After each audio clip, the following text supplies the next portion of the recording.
चार धाम यात्रा से मिलते हैं 10 शुभ फल। पाप हो जाते हैं नष्ट। इस यात्रा को करने से मनुष्य के सारे पाप नष्ट हो जाते हैं। जन्म मरण से मिलती है मुक्ति। कहते हैं कि इस यात्रा में मृत्यु को प्राप्त हो जाना सबसे शुभ है।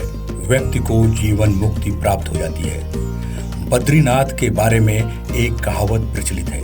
कहा जाता है कि जो जाए बद्री वो ना आए ओदरी, अर्थात जो व्यक्ति बद्रीनाथ के दर्शन कर लेता है उसे पुनः उदर यानी गर्भ में नहीं आना पड़ता है। शिव पुराण के अनुसार केदार तीर्थ में पहुंचकर वहां केदारनाथ ज्योतिर्लिंग का पूजन कर जो मनुष्य वहां का जल पी लेता है उसका पुनर्जन्म नहीं होता है, बढ़ता है अनुभव। चार धाम यात्रा से हमें नए नए अनुभव होते हैं, हमारी स्मृतियां और सोच बढ़ती है, हम शिक्षित होते हैं। प्रकृति के होते हैं दर्शन। यात्राओं से हम ये देख पाते हैं कि धरती कैसी है, प्रकृति कैसी है, शहर गांव और कस्बे कैसे हैं। संस्कृति के होते दर्शन।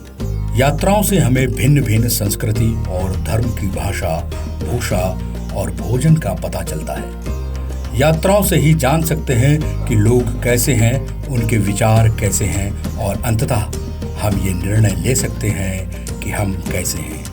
यात्राओं से जीवन में कई तरह के रंग भर जाते हैं, अतः यात्राएं करते रहें। अनुभव का मिलता फायदा। बहुत से लोग एक शहर छोड़कर दूसरे शहर घूमते रहते हैं। इससे उन्हें पता चलता है कि कहाँ क्या मिलता है और कितने में मिलता है। ऐसा करके वे अपने शहर में वो व्यापार शुरू कर सकते हैं जो कि उनके शहर में नहीं होता है।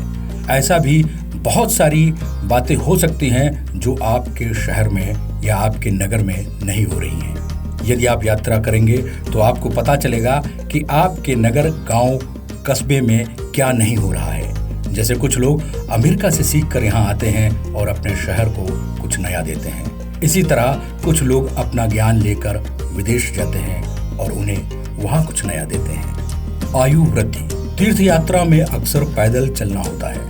पैदल चलने से शरीर सुगठित और पुष्ट होता है। जंघा, भुजा, नाड़ी और मांसपेशियां परिपुष्ट हो जाती हैं। तीर्थ यात्रा करने से व्यक्ति को हर तरह की जलवायु का सामना करना होता है, जिसके चलते वो सेहतमंद बनता है और नए नए अनुभव प्राप्त करता है। पहाड़ों पर शुद्ध हवा से नए जीवन का संचार होता है, आयु में वृद्धि होती है, वंश को जानने का मिलता है मौका। तीर्थ यात्रा के दौरान व्यक्ति अपने देश और धर्म को जानने का प्रयास करता है। तीर्थ पुरोहित पंडा से मिलकर अपने कुल खानदान को जानता है। तपस्वी, मनस्वी, साधु, संत आदि के आश्रमों में रुकने का मौका मिलता है। उनके आश्रम में नहीं ठहरते हैं तो उनसे मिलने का मौका आपको कैसे मिलता। यदि आप ऐसा करते हैं तो इससे आपको आपकी मानसिक लाभ तो मिलता ही मिलता है, कहीं ना कहीं आपके अंदर नई ऊर्जा का और नई मानसिकता का संचार होता है। एक मनोवैज्ञानिक प्रभाव, नया जीवन, नया संचार का अनुभव होता है। जीवन लक्ष्य और उद्देश्य। हिंदू धर्म में 4 धर्मों की तीर्थ यात्रा करने के महत्व के संबंध में विस्तार से उल्लेख मिलता है। इसके माध्यम से व्यक्ति देश के संपूर्ण लोगों, उनकी संस्कृति, भाषा, इतिहास, धर्म और परंपरा आदि से परिचित ही नहीं होता, बल्कि वो अपने भीतर बौद्धिकता और आत्मज्ञान के रास्ते भी खोल लेता है। तीर्थ यात्रा करने से व्यक्ति में खुद के बारे में, लोगों के बारे में समझने की बुद्धि का विकास तो होता ही है, साथ ही उसे अपने जीवन लक्ष्य और उद्देश्य का भी पता चलता है।